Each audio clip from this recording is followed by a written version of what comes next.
Sindiran itu dituliskan Susno Duaji melalui cuitannya di akun X pada Sabtu 3 Januari 2025 yang mengunggah dua pernyataan berbeda Prabowo soal bantuan asing terkait bencana banjir dan longsor. Dulu Prabowo sempat menolak bantuan dari luar negeri, namun kini Prabowo menegaskan pemerintah Indonesia tidak menolak. Adapun hal itu disampaikan Prabowo saat meninjau pembangunan rumah hunian Danantara di Aceh Tamiang pada 1 Januari 2026. Bahkan menurut Prabowo bodoh sekali jika menolak bantuan tersebut.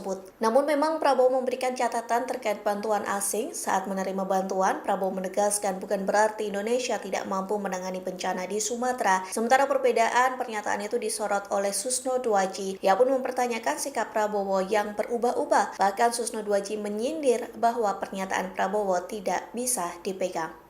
Download Tribun X sekarang, menghadirkan lokal menjadi Indonesia.